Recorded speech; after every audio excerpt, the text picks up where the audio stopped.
Welcome to the Beyond Barriers podcast. If you're an ambitious woman who wants to dominate your career, then you are in the right place.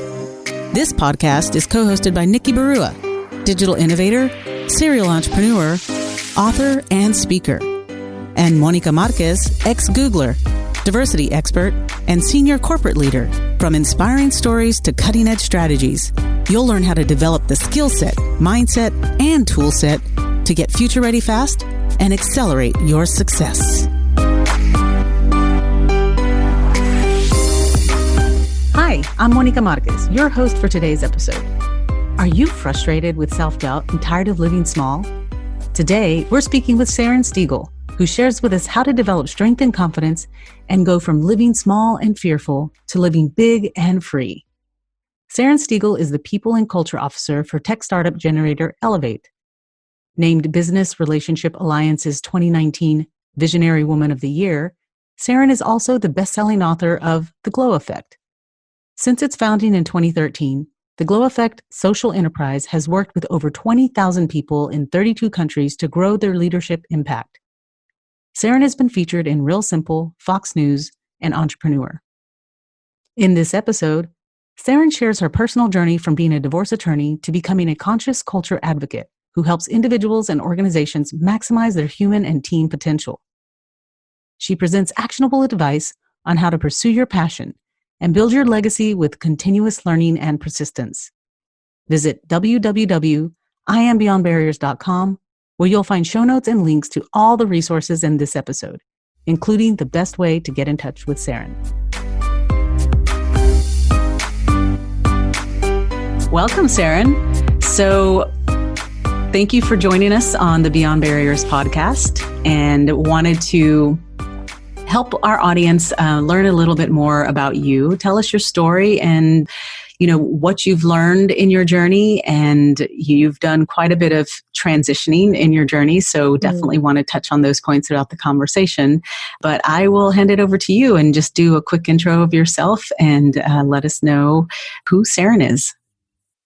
Thank you, Monica. This is so fun. My story is, I think it's a little different than some of your listeners. I know a lot of your listeners have had what I consider the privilege of starting in a career and moving through it and growing and having a company nurture you.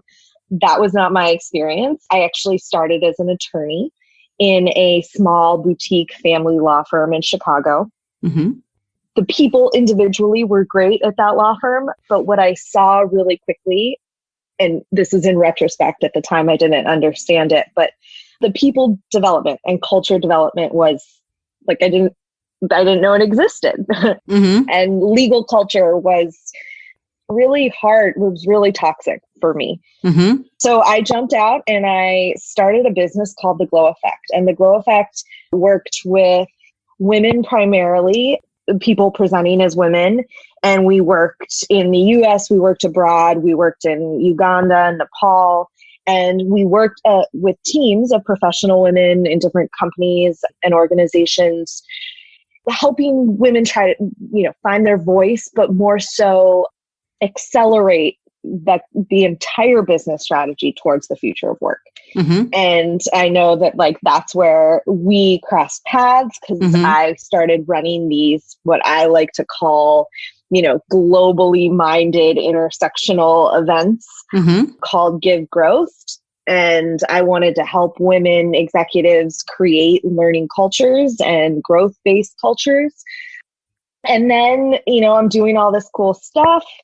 And then I get pregnant. And so, Monica, you haven't heard about this. Yes. But my story, I'm supposed to keep this in 2 to 3 minutes, but this is my first experience of just really having to step back and slow down and not work, myself to the bone and mm-hmm. be a hustler and be ambitious. I had to really nurture my body, and it was a really hard pregnancy. Mm-hmm. And, I had nurtured this partnership with a man where we're super equal and I'm making as much as him and it's so great. And then it's oh no, I have to get into bed on a Tuesday at 11 a.m. while everyone's out there hustling and building businesses and careers. And ask this man if he can support me right now while I gestate our child.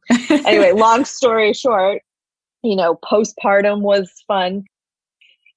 I learned more in this year and a half of like hibernation than I ever have. And I really started to question, how deep does my feminism go?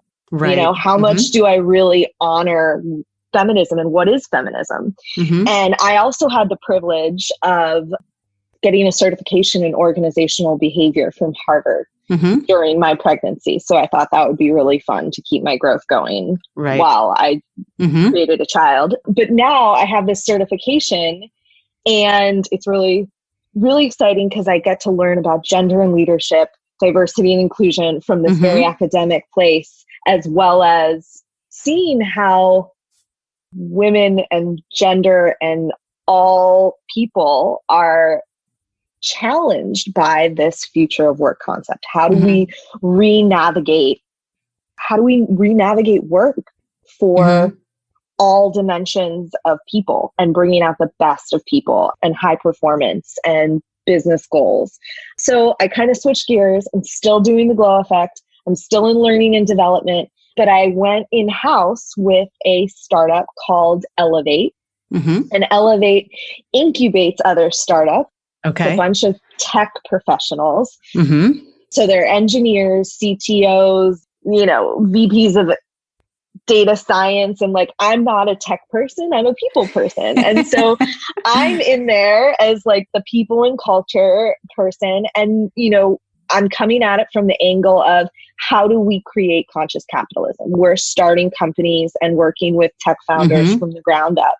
And we have this opportunity to build in, a more equal world for all genders and for all peoples and create tools to do that. So that's how I'm thinking of this new chapter. And I'm using the glow effect concept and theory to kind of push that forward.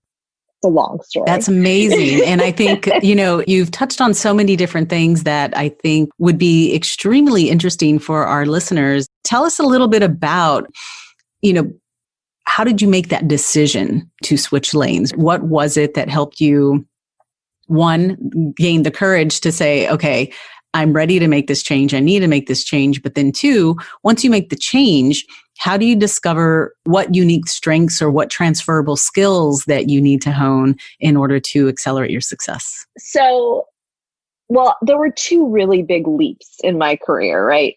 By career, I mean, like, I feel like I'm at the beginning still.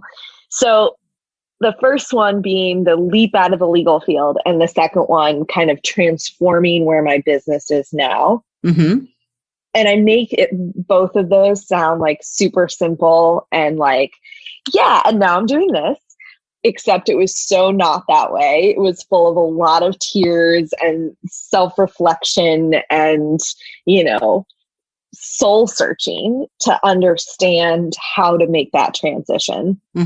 So for the first leap into the world of like coaching and leadership development and culture development, I went and I got certifications and I worked with business coaches and, there was a lot of honing of more, I would say, technical skills. And then in this leap, how it happened was a little different. I feel like the first one was out of desperation. Like it was so toxic and I was just miserable that I was like, just get me out of here. And what brings me light doing this other thing. Now I have to actually figure out how to do this other thing. Right. So it was like kind of, okay, now I'll figure it out as I go. As I progressed in the figuring out what this thing was, leadership development. And, and then you look online, you work with companies and you're doing this back and forth of how companies define what you're doing. Exactly. And you start to refine the marketing language and the branding and the, it's a little different when you're corporate, but when you're an entrepreneur, it's all about product market fit. Like what are people calling it? And then you're like, well, that's not what I actually do, but fine, I'll do that. Like, you're trying to find that thing. And then I got to this point where I'm like, okay, wait, what's the goal here? You know, the Mm-hmm. goal is to distribute power Mm-hmm. more equally, to make everyone feel that they belong, to have and I started going through like the 5 whys or 20 questions or one of those Mm-hmm. branding exercises. And I'm thinking to myself, like, I want to make real impact. Like, I want to see the tangible. I want to actually change the way a company looks. Mm-hmm. And I was working with a woman from Ernst & Young. Mm-hmm. And she's amazing because she wanted to create like a women's development program. Mm-hmm. But she couldn't move anything. Like Mm-hmm. she was just struggling so much in the system. And I was watching this all go down, and it really hit me that, you have to be part of creating the system Mm-hmm.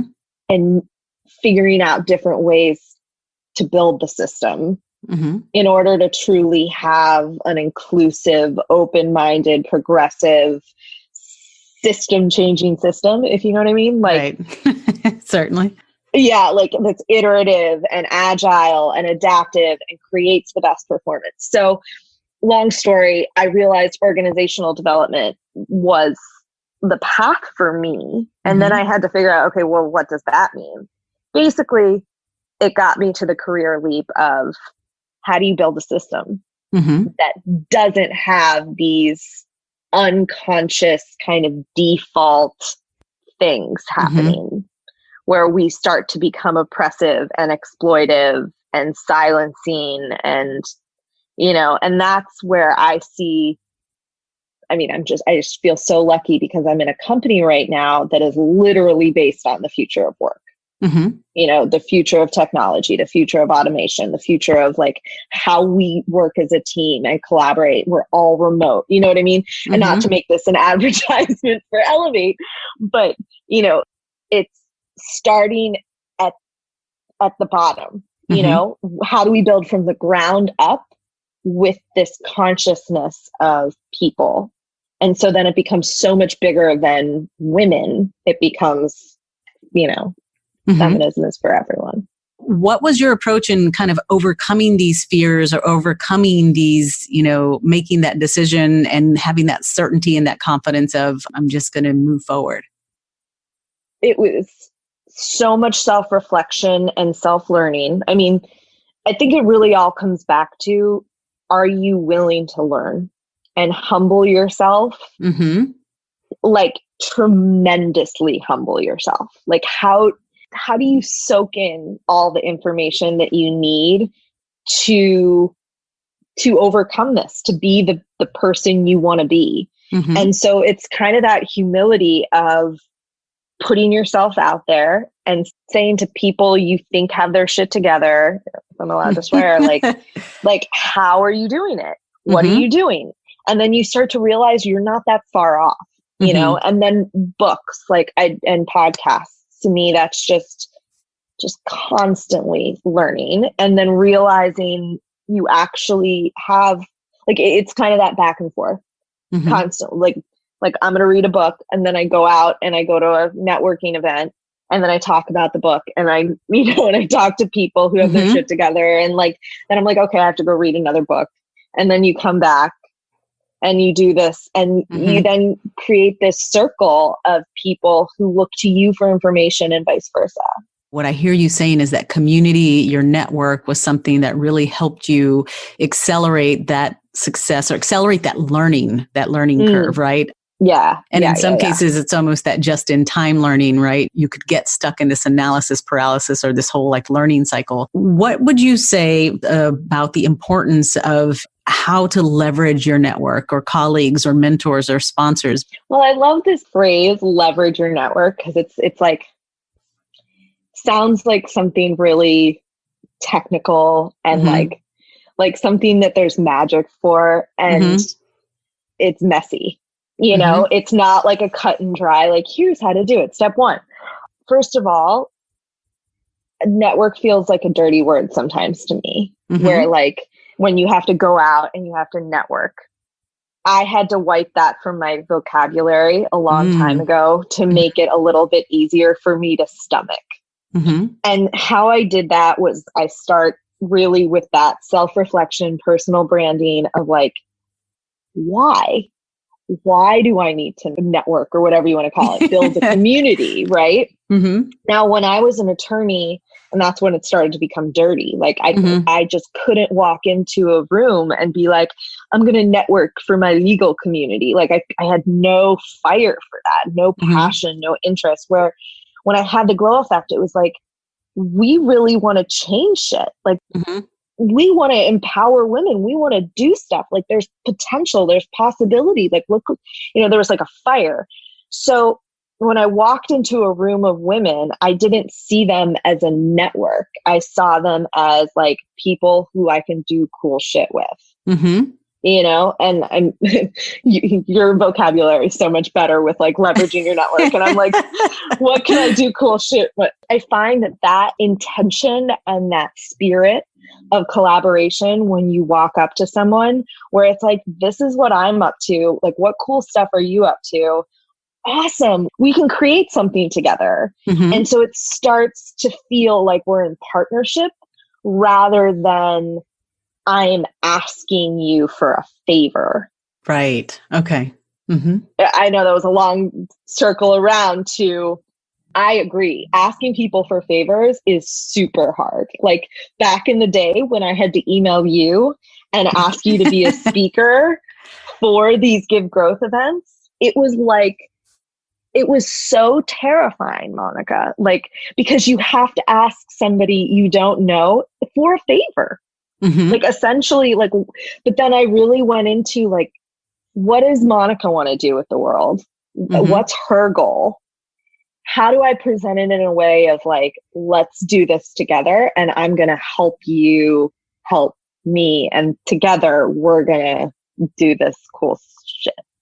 No, I love what you're saying, because if you think about what can you give or help the other person do instead of just what's in it for me, it's a much easier conversation. What if you could figure out exactly how to rise up faster in your career? Instead of wasting time on trial and error, imagine being able to pinpoint what's holding you back, where to focus your effort, and how to get results quickly. That's exactly what the Beyond Barriers quiz is designed to do. You'll get your personalized score based on 25 essential elements to accelerate career success in the digital age. And you'll get a free guide with cutting-edge career strategies that'll help you understand how to gain momentum and dominate your career. The Beyond Barriers quiz takes just a few minutes, but it'll save you months of frustration. Go to IamBeyondBarriers.com/quiz and take the quiz today. How did you master that art of having that courageous conversation or putting out that, courageous ask? Where did you learn that per se? Well, I really think this is a twofold question, connecting it back with your last one, because, if it feels too much like if it feels too hard and too sticky, then I need to take a step back and really think about like, maybe I'm not asking this in the right way. So I'm not of the school of thought where it's like, go for it, use your voice, just ask, all the time. Don't always send that email. Mm-hmm. Like maybe you need to draft an email and then take a step back and really check whether you need to find the courage for this one, right? Mm-hmm. And that's when I feel like having a really good team, like support team and community, I have accountability partners galore, right? Who, I have as a sounding board, because I think there's something about when you're on a mission and you're ambitious and you have a deadline and you have goals, I needed something from you to get my event to move forward. And if I hammer you with emails, which I've done in the past of like, I need this. And then I have to remember, wait, she has goals, she has ambitions, she has deadlines. It's not about me getting up the courage to ask you. It's about reframing it in a way that we can get this done together. So it's that twofold, to find the courage it's my people, it's my accountability team, and just like jumping, you have to jump and then hide under the covers. Yeah. And hope for the best. I don't think it's that bad, but no, I think their thought process I've and had some asks. yeah. And the thought process and that habit of stepping back and thinking about what's in it for them. And, how can it be kind of this reciprocal kind of, exchange? It's leverage for both. Tell me a little bit about like maybe what's your secret sauce on staying motivated in order to achieve those goals? What happens when you don't get the outcome you're looking for? Well, sometimes you need to like step back and take the sting, right? Mm-hmm. And I hesitate to answer this question because I feel like I haven't figured out the secret sauce. Like, Mm-hmm. I feel like the secret sauce is knowing when your persistency and your need for persistence is giving you information. Mm-hmm. So it's feedback, right? And I think I tried for a long time and had to have a lot of persistence, like in the negative way, where I wasn't reading what the cards were telling me. Like, Mm-hmm. like this shouldn't be so hard. Like, big example of, when I'm trying to raise money for the center in Uganda, right? Mm-hmm. Where like we've raised $100,000 and I'm like beating my head against the wall to raise every dollar, be persistent. Well, on the back end, like I'm broke, I'm in debt, Mm-hmm. The system's broken, Mm-hmm. right? So my persistency and trying to get every dollar Mm-hmm. was the wrong solution. Mm-hmm. So that's my number one tip for Mm-hmm. you. If you need to use persistency, why isn't there more of a flow? Mm. Okay. And I think the lack of flow says something. So what I'm doing now, right, where like Mm-hmm. I don't have to hammer people for things. Right. There's such a flow to how we're working and, to how it's just telling me that I'm kind of more on the right track. Because I was, the persistency will burn you out. Right. Pivots are big. Absolutely. And I think learning to pivot, especially in this, age of digital disruption and the future of work, learning to be agile, I think is extremely key. And so I would love to hear from you. What is that one, the most critical skill that you believe that really is helping individuals in this digital age be successful? Willingness. Right. And I love that. Well, okay. So, in like talent development, the constant question is, do you hire somebody with the skills and like adapt them to the culture? Or do you find somebody who is like maybe better culture fit, but then they have to learn the skills? Mm-hmm. Or, like anybody you hire, anybody you work with, anybody you just want that willingness to learn. You Mm-hmm. want that willingness to show up, to get messy, to, be humble, to try again, to, look like an idiot over and over and over again. And yeah, it's just that willingness to learn. And I know it Elevate, like, you find that core business, like you say about like McDonald's, it wasn't Mm-hmm. like a food company, it was like a real estate company, right? Right. Where Elevate builds tech startups, but at the end of the day, we're a people company. Mm. Nope, Mm-hmm. it's like the secret of it's all about how we're building and cultivating our people and making them conscious learners. Mm-hmm. So that's kind of my MO right now, is this Mm-hmm. conscious learning thing, where we're constantly improving how we make the not so obvious, how we make distinctions around inclusion and around how we're doing business. I know in tech, like this whole dev shop concept, Mm-hmm. like nobody's talking about it, but it's like, what's the difference between a dev shop and a sweatshop? Right. I shouldn't say it probably like a Valley girl in that voice, but it's taken the same like our workforce is now engineers. Mm-hmm. How do we make sure we're getting conscious about how we work with those engineers? Like, are we including them into strategy conversations? Mm-hmm. Do they know where we're going? And how do we talk to them differently? Are there different cultural events? Like, that's kind of in the mindset I'm in right now, is willingness Mm-hmm. to come down off of our perches of manager and executive and, Western education Mm-hmm. to, where are we going with our business? What is our goal? What is our value? How are we being conscious about how we're impacting society and people and that kind of stuff? I think one of the key things when you look at some of the scary statistics that, the skill set or the skills now are going to be obsolete in 18 months. How do you stay ahead of that curve? What helps you kind of focus on the right thing at the right time? Because we both know you can get totally lost in learning and reading a bunch of books. I know. That's so true. It's so true. And I do go down rabbit holes.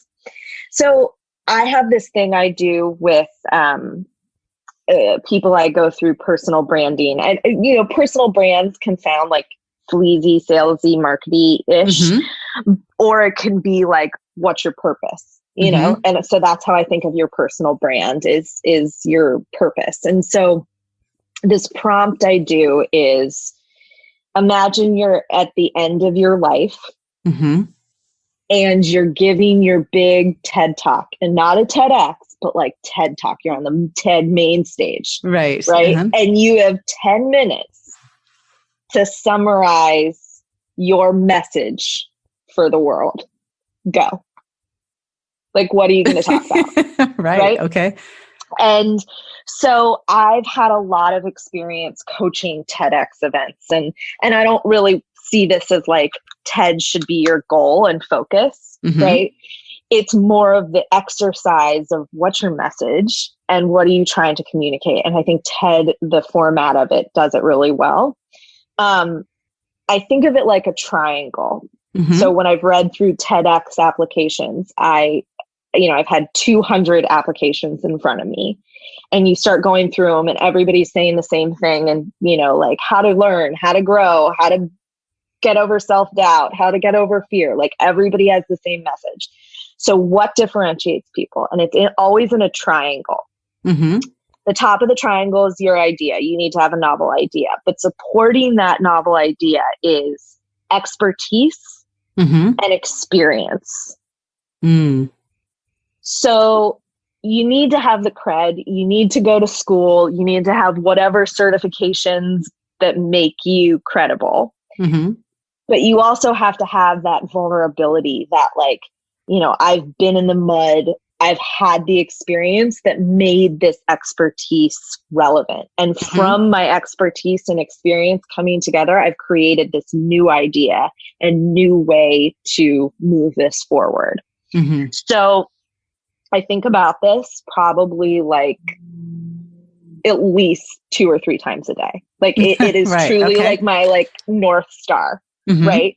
And I don't know what my idea is yet, but it's definitely something around people and culture. Mm-hmm. And it's taken me a long time to figure that out. And it's changed over the years, right? So this is an iterative process. It's not going to stay. Mm-hmm. But basically, I've let that triangle concept move my learning forward. Mm-hmm. In my 10 minutes at the end of my life, I hope I didn't read a lot of books on biology if that was completely irrelevant to mm-hmm. like my triangle. I love that analogy, and I love how visual you've made it in terms of the triangle and the exercise, and knowing that you practice this, it sounds like a couple of times a day in order to help you solve various different things that you are tackling. Always, right? Because I think, that credibility, vulnerability, new idea, like how are you disrupting? Mm-hmm. And it really gives shape to like, who are you talking to? Why are you talking to them? Like, how is this moving your idea and expertise and experience forward? Mm-hmm. Yeah, that's my North Star. Sounds like that's one habit and a hack that you use for yourself in order to accelerate your process in terms of learning and focusing on the right thing at the right time. What is the key in whether it's your experience or what you're seeing in working with various different clients or various different, startups or just different talent or female talent? What is the key to accelerating success, especially from the perspective of digital age, disruption, and the future of work? So I'm going to go back to the conscious learning because I really just need to hammer this home. How are you willing to innovate and shift and grow? I recently finished Simon Sinek's new book. Have you read it? The Infinite Game? I have it. I need to crack it open, but okay. It's been recommended a couple of times. So you're like the third person who's mentioned that. Perfect. I mean, of course, he's created another metaphor that's once you know it, and that's it. Kind of like start with why. We'll never go back. Right. It just the infinite game. I mean, that's the future of work. It's this, you are playing a long game. I like that.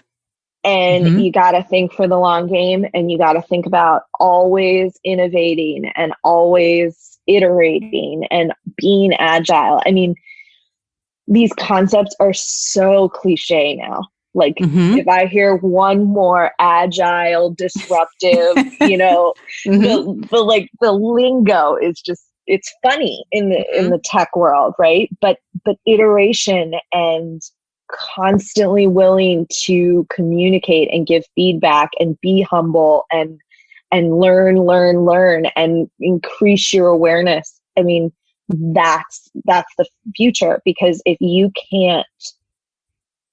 can't welcome everybody's fullest self to the table, you're not going to have sensors of what's coming, like I know holacracy didn't work, but what I loved about the concept of it is that it saw everybody as a sensor for what's coming. Like, you're constantly taking in input and data. And if you can humble yourself, again, get off the perch and really tell me what you're thinking. Tell me what you're feeling. Let's work on this together. Let's all be sensors. I can't see everything. How do you lean on your people? How do you lean on your community and your team and work with them to innovate? And then there's no fail. Right? Because we're constantly iterating and growing together. And I think what I hear you saying is the idea of diversity of thought. And without the diversity of thought, you're going to have a limited frame of reference. And so the more people you can include, the more perspectives you can bring in, and the more willing you are to actually take that knowledge, will you come out with the kind of best outcome. It becomes this constant, infinite learning. So I love that. Growth. It's the growth. Sorry, right? It's the lean, the lean startup process, right? The feedback loop of build, measure, learn, constantly taking in data, iterating. Again, not a data person, but I do the best I can because that's the only way we're going to be able to navigate forward. And I love that you translated back to me this diversity of thought. Bringing it back to your world, more of like the D&I, it's become so cliche and trendy, the whole diversity and inclusion term. But we forget that it's always been about the diversity of thought and making sure that we're well represented, people, marketplace, culture, product, on every level. And it's that cross-cultural communication. I mean, what is the future of work? Globalization, hashtag globalization. That's the future of work. If we're not already there. So if your engineers are in Medellin, Colombia, how do you, are they different from you? How do you talk to them? Right. Right. And I know that's a random thing, but we have our engineers in Medellin, and the openness and the willingness to consider that diversity of thought and to think about diversity of thought in all of our business strategizing. I mean, that to me is the infinite game. Like really seeing that our people in Medellin are a team too. It's not that we have to learn to speak cross-culturally, where it sounds almost silly. Right. There are exactly. Teams. There are people. I think the points that you were really driving that I think are extremely important for our listeners to take away is the, concept of continuous learning, always being open to learn. And I loved what you said about humbling yourself to know that you don't know what you don't know. So just be open and willing to continuously learn and to take perspectives and ideas and tap your community and help them help you accelerate your success. Yes. Yes. And I want to say one more thing to bring it full circle Absolutely. back to the beginning. You don't know what you don't know is a really hard thing to stomach. And I think it was Oprah or like Maya Angelou who said, like, you can't blame yourself for what you didn't know when you didn't know it. And I've lost a lot of time underneath the covers in bed, shaming myself and blaming myself for not knowing what I didn't know. And so really remembering that, you take what you have, and if your goal is constant betterment and constant improvement and going beyond barriers, then it's okay to not know and keep going, and to just know that you're consciously learning. That's the best you can do. That is amazing. And with that, I think is the perfect closing. Thanks so much, Saren, for giving us your time, and we will continue to stay in touch. Pleasure. Thanks for listening. There are thousands of podcasts out there, and we are so grateful that you've chosen to listen to ours. Visit IamBeyondBarriers.com, where you'll find show notes and links to all the resources referenced in this episode. And be sure to take the quiz on the website. Your score will tell you where you are, what helps you gain momentum, and what holds you back. You'll also get a free guide with cutting-edge career strategies. We'd also love to hear from you. Share your comments and topic suggestions on IamBeyondBarriers.com, and we'll be sure to address them in future episodes. If you enjoyed our show today, please subscribe and rate the podcast, or just tell a friend about it. See you next episode.